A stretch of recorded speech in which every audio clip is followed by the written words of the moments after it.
stay ashy. It's an ashy apocalypse all the time. An ashy Ragnarok, if you will. A crusty time. I had to fix it. I think they're better now.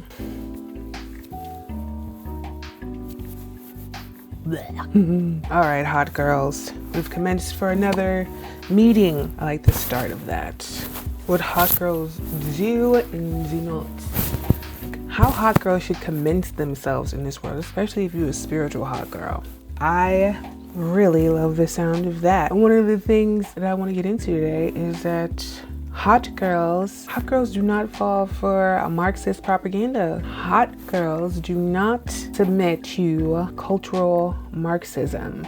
We just don't do that. We are too smart. We are too pretty to fall for the okie doke of the false promises of communism.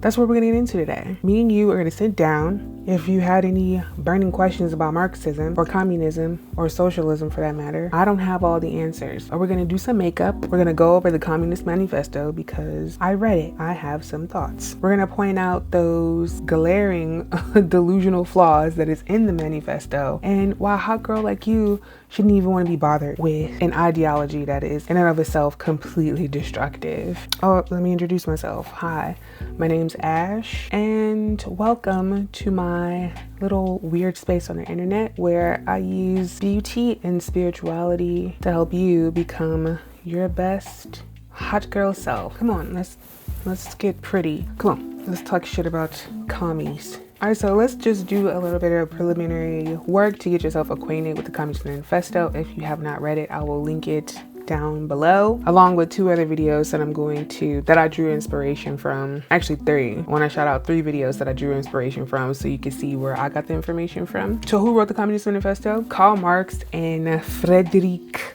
Engels. And who they were as people is actually super important to how that manifesto came about. Let's start with Marx. Marx was a dusty. Karl Marx was a dusty man. He was a poet and like a playwright, and in a lot of his like poems and shit, he wrote about like calling upon like the dark forces, which okay, I just find it odd and strange that a man like that writing something that has permeated cultures around the world was written by a man that loved to invoke the darker spirit. Am I saying this is a bad thing? Not necessarily, because a lot of what I do and what I say would probably be considered like dark magic and satanic in a way, which, okay, fair for the uninitiated from the outside looking in and from how we've been controlled to look at the occult and some of these occult concepts, fine, whatever. With him, and the Luciferianism that I'm pretty sure that he practiced, it has a lot to do with just like the destructive tendencies of the manifesto, and a lot about how he lived his life. He was married, he had a bunch of kids, but did not take care of those kids. He had Jenny, which was his wife's name, out there begging her family for money to help them all survive. He did not go to work, which is crazy because that's all he talked about is how the workers are oppressed and we should rise up. But this man never worked. He literally had his poor wife hustling up money for him. And I'm pretty sure grifters like this figure out different ways to get money. So I'm pretty sure Jenny wasn't out here hustling alone. Yeah, basically he did not provide for his family, like at all. I'm not saying the whole 50-50 thing is a valid argument in this particular video, but to not work at all for the family, that you put the babies inside this woman. Okay, character flaw number 1, I suppose. Not to mention only that, he was racist. Paul Kregner said that in the letters, I believe one of the daughter's boyfriends or something like that, if I remember, was like part Cuban. I just kept calling him the N-word all the time, and you know, they think that we racist remarks, we belong in zoos and blah blah blah blah blah. Marx said it. Mark and Engels said it. Wasn't right, it ain't right. So I think that's interesting to that a lot of so-called socialists like to leave out. Oh, not only that, Jenny came from some money, and of course she's begging her family all the time for money because Marx wouldn't get his dusty ass out. So they gave her a nursemaid because they said we can't fit the bill for you anymore. But we'll help you out. We'll give you a nursemaid to help you out with all your with the little family that you've created with this character. And guess who get that nursemaid pregnant? Karl Marx. Boy, he get this girl pregnant. So Frederick Engels was kind of like, he provided the finances for the Marx household. He took care of him. He took care of Marx and the whole family. Engels wasn't like the most upstanding gentleman too. I think he lived with a whole bunch of girlfriends, which was really taboo at the time. He didn't believe in marriage, yada, yada, yada. And one more thing about Marx too. Marx didn't wash his ass. He was covered in boils and just the house was stinky. This nigga was stinky, like, ugh. Just an overall being who I would never follow the religious doctrine on, because what do you mean? How are we supposed to take over the world if you smell like ass?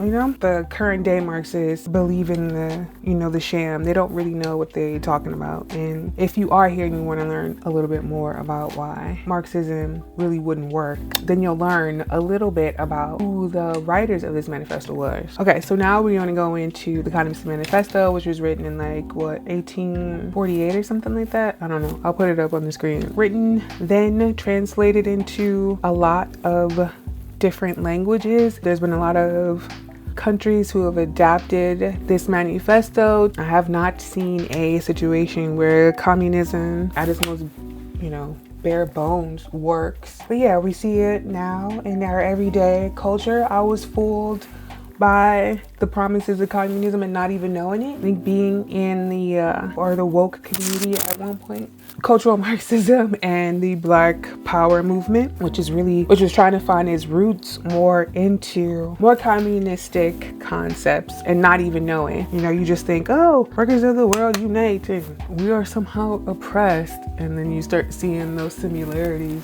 and you start seeing how dangerous it is. I know the founder of BLM, whatever her name is, declared herself a Marxist, but either she doesn't know that Marx was a racist, which is hella funny, or she just didn't care. She wasn't really, clearly what she was in for was the money, which, hey, that's just how the game is played. But I hope this video inspires you to know that when someone pisses on your leg and they're telling you that it's raining, you should run away promptly. So yeah, back to the manifesto. There's a few things that you need to know going into it. He talks about the proletariat and the bourgeoisie. And the proletariat is a class of modern wage laborers having no means of production of their own, are reduced to selling their labor power for wages in order to live. And what's the bourgeoisie?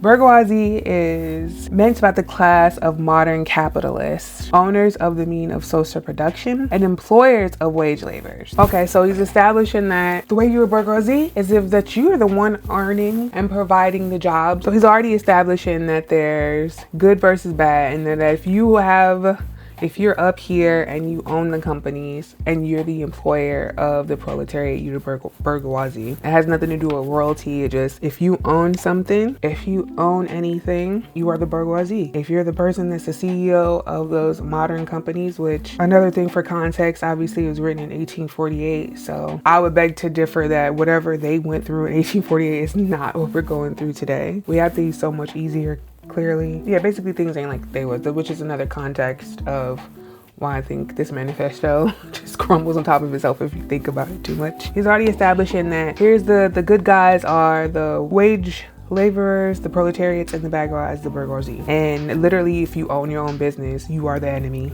That's insane in and of itself. I don't see how owning anything instantly makes you the bad guy. And they instantly start to put the proletariat, they start feeding bullshit into your head already. The quote, of all the classes that stand face to face with the bourgeoisie today, the proletariat alone is a revolutionary class. The other classes decay and finally disappear in the face of modern industry. The proletariat is a special and essential product. There he goes again, trying to lift a proletariat up to kind of similar to mythical. This is what we call, what is it? Love bombing or whatever. Oh, the girls love on the internet to talk about love bombing when this is literally like that right there, 101, trying to flatter you into thinking that his movement is the movement And just because you work for a living, you are somehow oppressed. And if you have to trade in your time, they are oppressors. Like, if he was spouting this shit now, how easily would you fall for it? How would you know, like, someone's trying to flatter you into thinking that their movement, their way of life is the way to go? And he's always trying to prove the point that if you somehow work for your money, you are oppressed. Which, how? Someone said to you, you have $0 coming in, and someone says, I have a job for you and I'm willing to pay you $10 an hour for the job. And you go, wow, that sounds mighty fine. I think I will take it because right now I'm making $0 an hour. I don't have any means of income. And what you're saying is, if I do these tasks, you'll pay me $10 an hour as I show up. And someone goes, yes. No one's forcing you to go with this company. No one is saying you do it or else. You and the employer come to an agreement to say, I will trade my time for money. That's it. They may set up $10 an hour because maybe at the time that's all they can afford. Sure, there's companies that might exploit that. That'd be like, okay, well, I could pay $12 an hour, but that cuts into my profits, so I'm not going to. Of course, there's plenty of companies who do that. Does that mean inherently that majority of these employers are bad people and that they are oppressors? No, you ultimately chose the job. If we had to use that in context, you would be your own oppressor because you signed up for the job. If you could say no to $10 an hour and be like, no, I'm gonna hold out for 12, that's completely up to your choice. And we should remember that. I know a lot in our culture today is, we hate work and we only want to do the bare minimum. It's like, you're only thinking about yourself. That inherently of itself is extremely selfish. And yes, there's something wrong with being that level of selfish. I don't care. You can go talk about it with your mother and go talk about it on the Pop Psychology Instagram or Reddit forums, wherever you get your crap mess for. But I used to say that being selfish is not a bad thing. At this level, we need to tell each other that no, being selfish is not helping anybody. I understand about self-preservation and having boundaries. I'm not saying that I never showed up and never gave it my all, but I can't say that I would only give like an employer 50% of my efforts. To me, that's not what I signed up for. If I said I was going to do a job, I was going to do it 100%. Going above and beyond for my employers, I would go above and beyond for managers that treated you right, co-workers that show up and show out for you. That's who I go above and beyond for. I go above and beyond who goes above and beyond for me, who's showing up for me. So that's what I'll say about that. Another way to manipulate in this manifesto is freeman and slave, patrician and plebeian, lord and serf, guildmaster and journeyman. In a word, oppressor and oppressed stood in constant opposition to each other. Watch out for that. Watch out for anyone trying to tell you that, oh, they're the bad guys, but we the good guys over here. No. You don't want anybody that's like always trying to rouse something in you, always trying to give you an adversary. The only adversary you will ever have as the beautiful woman you are on this earth is yourself. That's it. Clearly there are forces against you outside of yourself. You need to be wary of that. You need to know what's fighting against me in this world. Sure, always know that the true enemy is within. Everything else is just a distraction. And if they come at you with this stuff like they're the bad guys over there and we're the good guys, they're trying to convince you of something. And usually it's to contribute to their agenda. Good or bad, it's usually to contribute to their agenda. So keep that in mind. He also goes on to say that he thinks farmers are idiots. This is directly from the manifesto. The bourgeoisie has subjected the country to the rule of the towns. It has created enormous cities, has greatly increased the urban population as compared with that with the rural, and thus has rescued a considerable part of the population from the idiocy of rural life. Just as it has made the country dependent on the towns, so has made the barbarian and semi-barbarian countries dependent on civilized ones. Nations of peasants on nations of bourgeois and the east on the west. So the people that provide our food, that make sure we don't ever have to do that back-breaking labor every day of our lives. They're making sure that you have meat and food on your table for your children and your family to survive, are somehow idiots. What kind of man would write something like that? Now, I understand farm life ain't for everybody, duh. I also wouldn't go around making sure that the farmers that make sure that I have something to eat, that my family has something to eat, that they do something that takes incredibly an amount of skill to master. That's generations of farmers that kept our ungrateful asses fed is somehow idiot because they're not in a urban lifestyle, such as our boy Mark's here, who, by the way, didn't interview not one wage laborer. He never really sat and worked with the proletariats that he claims that he is so vehemently for. He never not once did an interview. He never not once got into the field with those people to see like, hey, what's like, how do you guys really feel about your work settings? Never. He was just a dusty, like the dusties we see online, trying to tell people like, hey, you're a gold digger. Did you know that? Did you know? Or like me talking about like years ago, like black people are so oppressed and, you know, everything is racist and blah, blah, blah, blah, blah. I never had to face like real racism like our parents had to face or our grandparents had to face. Nothing. We just sit there and we see those videos and we think, oh, this must be a collective experience. So I too am oppressed because they were oppressed. It's like, no, you wasn't in the mud with them niggas. You weren't in the mud with our ancestors. Yes, I know it's cute and heroic because in America we have fed to us and everyone has a computer phone in their pocket, but somehow we're all oppressed. Blah, blah, blah, blah, blah. We've heard it all before. I got to try this new one. I'm excited. Yeah.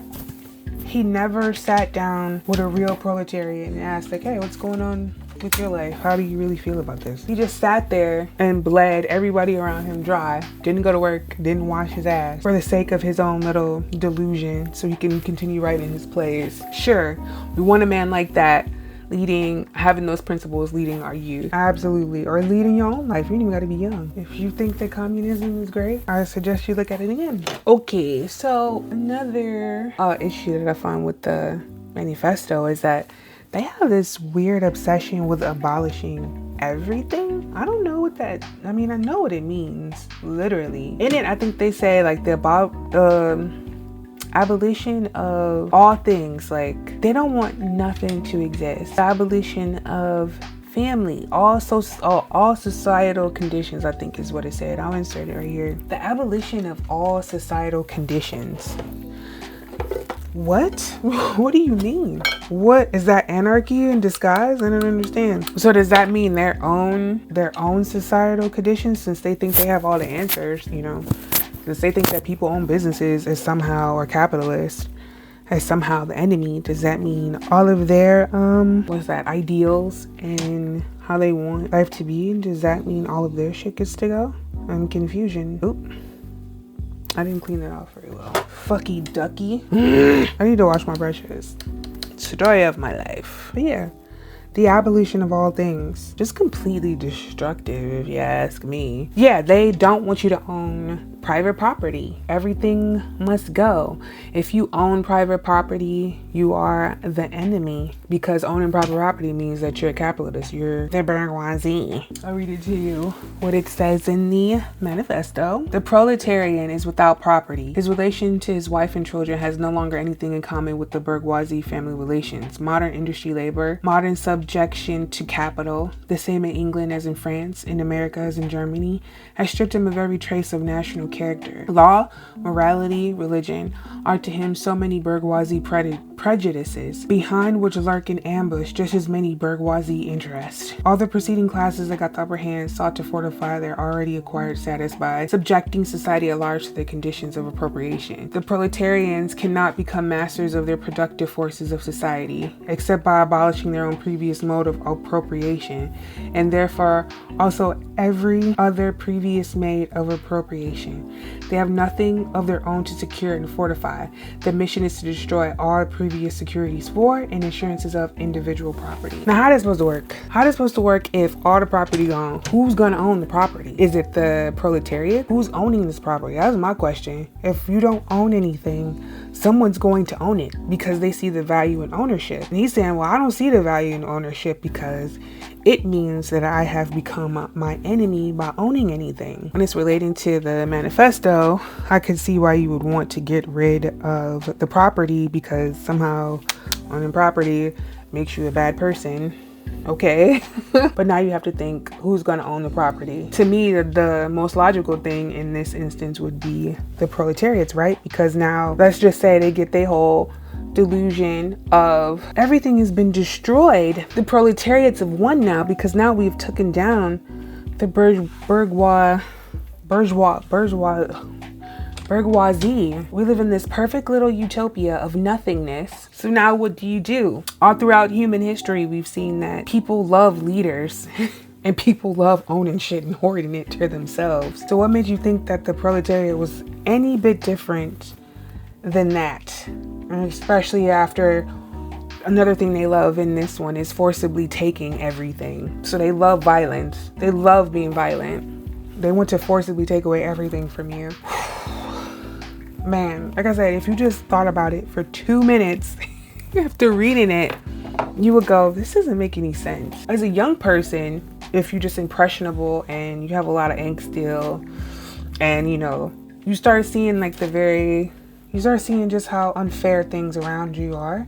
I could see how young me was baited into thinking that some communist concepts would actually help people, when really in itself is just destructive. They don't want you to have anything. They don't want you to have a family. They don't want you to have religion. They don't want you to have anything. Because what happens when you don't have nothing? You become a nihilist. You become an agnostic. You don't believe in nothing. So what do you have to fight for?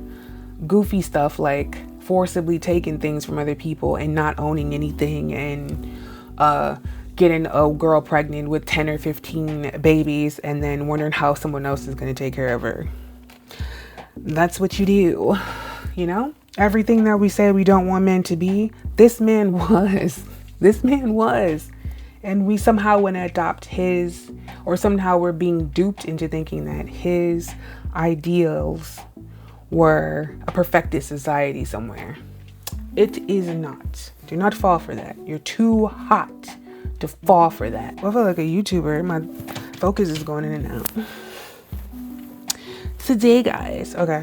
What else what color do I want to use? Him trying to say the removal of religion. I'm not a religious person, but I know the purpose. I know somewhat in the bigger context of things, what religion was supposed to do. And in my spiritual studies, let's just say we buy into the whole humanity is a sleep thing. I think Rudolf Steiner saying that we're in actually a de-evolution. And let's pretend, for the sake of this argument, that humans are not what they once were. We're actually asleep, and now we waking up from this death of consciousness that we've been subjugated to over these years, right? I know that religion can be very controlling, and it could definitely put the wrong thoughts and ideas into your head. We've seen that. We see that all the time with women in the Bible. Every woman is the fucking enemy, sure. But the bigger picture is, and it's just my personal opinion, is that religion was given to us so we remember core values about ourselves, so we can be thrusted in complete chaos. In the greater picture of things was just a set of rules for us to follow so we wouldn't completely devour each other. But that's just my opinion. So when I talk about religion, I'm not dogging it. I see its place in the bigger scheme of things. But to remove religion from the average person walking around here is removing a sense of higher power, a sense of, well, why am I doing this for? Why am I on this ghetto planet for? And religion gives people the why that's needed to keep going, so you don't give up, so you don't succumb to doing sick shit like taking advantage of children and stealing from, neighbors and things like that. It just keeps the beast within you tamed. But in the manifesto he says, religion is the sigh of the oppressed creature, the heart of a heartless world, and the soul of soulless conditions. It is the opium of the people. It is the opium of the people. That's one of his quotes. I don't think that's in the manifesto, sorry. And communists know that people need something to believe in. And they know if they remove God or any higher principle to attain to, you have nothing to look forward to. Therefore, destruction of everything around you is not only sounds like a good idea, but it becomes necessary. Destroy all of this. It's brought me nothing but pain and suffering. No matter how hard I try, I can't seem to get ahead. I must be oppressed by something, so destroy it all. You can convince somebody of that. You can convince somebody of that really quickly. And that's one of my biggest issues with Black Lives Matter and Bernie Sanders still trying to convince somebody that he is the poster child for the people when I think himself is a multimillionaire. Look out for that too. Multi-millionaires trying to tell you that they identify with this, and they're somehow your friend throughout all this. They know what you're going through. That's another thing I don't agree with. Black Lives Matter was clearly, that was a ghetto psyop. They was never our friends. That bitch took the money and motherfucking ran.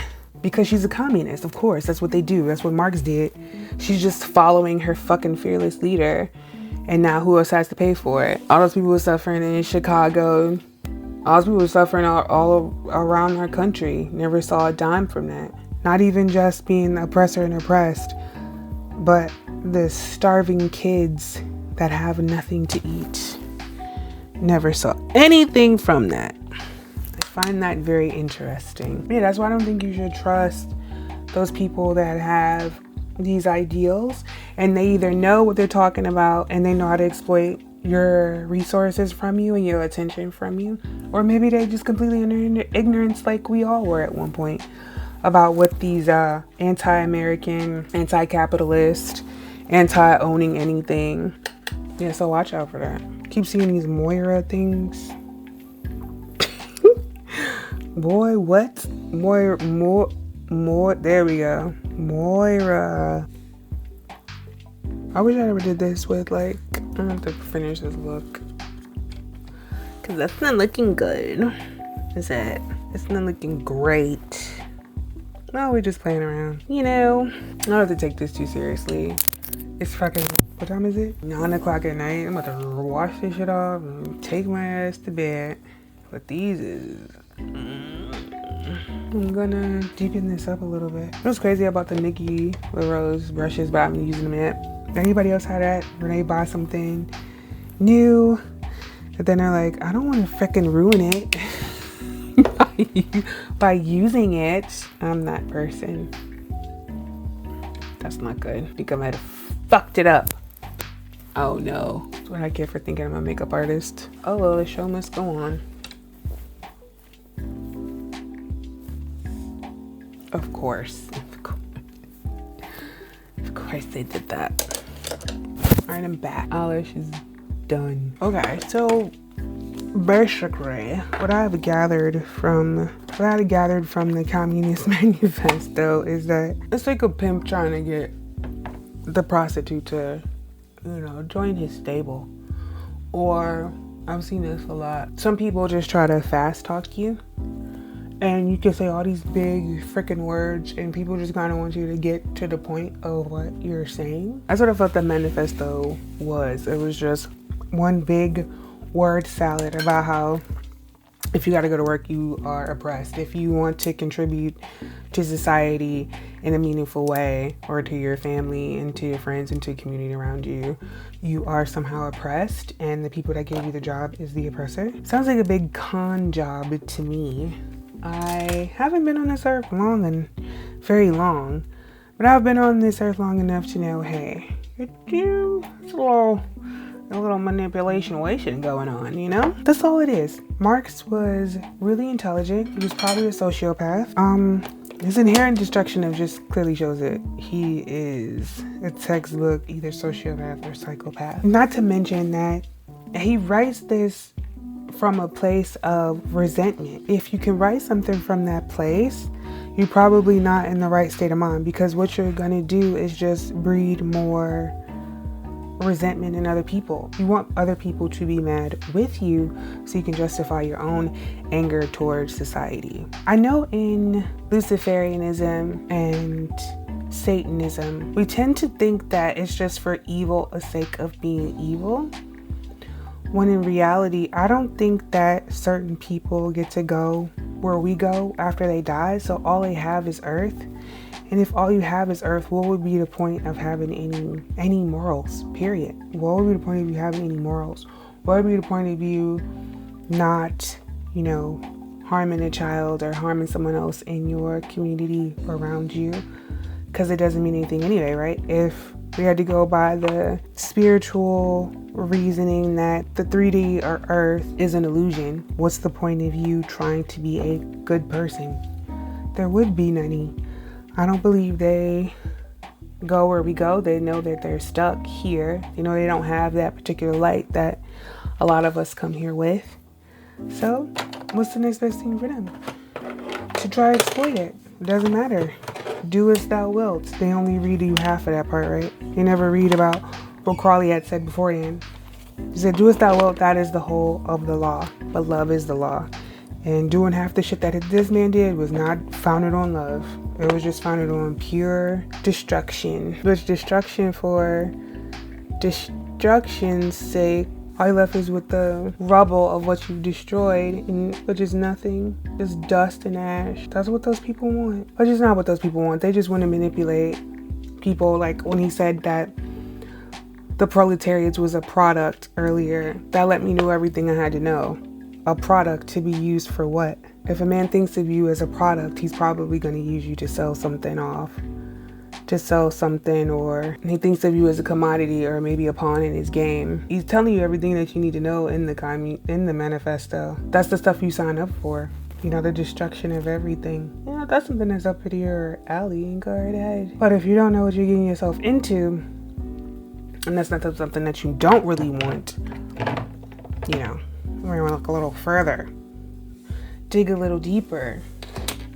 Take your time to read what they were actually saying. Because I never read it before, last week? And if I'd have known that at 25 and have somebody explain to me, like, listen, this is not, don't let your pissed offness and your angst with how things are being ran, not in just the world outside of you, but the world in you. Don't let that cloud your judgment on what this document was really trying to say, really trying to get the people that read it to buy into. It's just another con to manipulate you to think that whatever the hell that they had going on was right. Don't buy into it, sweetie. You're too hot for that. You're too hot. I believe in you. And it's okay to want families. It's okay to want to own a house, even though clearly they're making it real hard to have home ownership. Even though they're making things harder, doesn't mean that you should give up on the life that you want. Just because it may seem impossible to own a house, to earn a decent wage, doesn't mean you give up on those dreams. You might have to get more creative. You might have to think outside the box. Yes, you're gonna have to work hard. Get over that. You're gonna have to work hard at what you want. Or there is a mental up here, spiritual work. You're gonna have to put the work in. That don't get lazy thinking that communism is gonna solve the issue. It's not. I have not seen personally anything where communism has solved a problem en masse and it's worked and it's given everything that they said they have in the document, in the manifesto. Correct me if I'm wrong, but I haven't seen it. Have you? Stop falling into the whole baiting thing that somehow rich people are the enemy and you are the oppressed, you are the victim. Why would you ever see yourself as a victim? Why would you ever want that to be inside your mentality? Or you don't really want that to be seen as a peasant. No, you want to see as a person that has sovereignty over your own life, correct? That's what I would want. But they don't want you to see that. They want you to be like, oh, I'm a victim? I'm a victim? Oh my God. That means it's not my fault. That means I could take the responsibility of trying to fix my own life and place it onto someone else and make them responsible. And have the excuse for saying, oh my God, I can't move up because you're stepping on me. Oh my God, is that what you want? Or you just want to say, fuck it. I'm going to do what I came here to do so I can be a piece of myself when I pass from this earthly realm. Think about that. And Jordan Peterson said something in the video, if you can watch it down below, I think it's actually really important. He says, it's absolutely foolish to make the presumption that you can identify someone's moral worth with their economic standing. So you can't get wrapped up in the, oh, we're against the rich and somehow because they got money that they are inherently evil. Don't fall into that either. That's a trap to keep you stuck, to keep you angry. And they can easily control an angry person. And that's all this is. They think of you as a product. If you think that socialism is cool, fine, but just know they think of you as a product. Nothing else, like tampons and at Tampax. They think of you nothing as that damn tampon to sell to people. And eventually the proletariats will become what they set out to destroy, the bourgeoisie, just in a different context. Someone's gonna have to hold all those resources and divvy them out how they think, the good guys think that it's supposed to be. We'll see how that pans out. Don't make fun of my wig. Oh my God. Don't make fun of my wig, guys. I'm trying. Ew. I look on camera. Like shit. But anyway, this is the final look. And in conclusion, don't fall for cultural Marxism in any form. You're too hot to do that. Okay? I believe in you. You can fight this. And you don't have to fall for bullshit anymore. Okay? Okay. If you enjoyed it, like, subscribe, and share.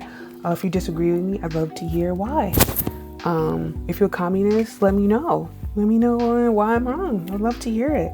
If you agree with me, also great. I would love to hear. I love you all. I'm really grateful for you watching and stopping by. And I will see you in the next one.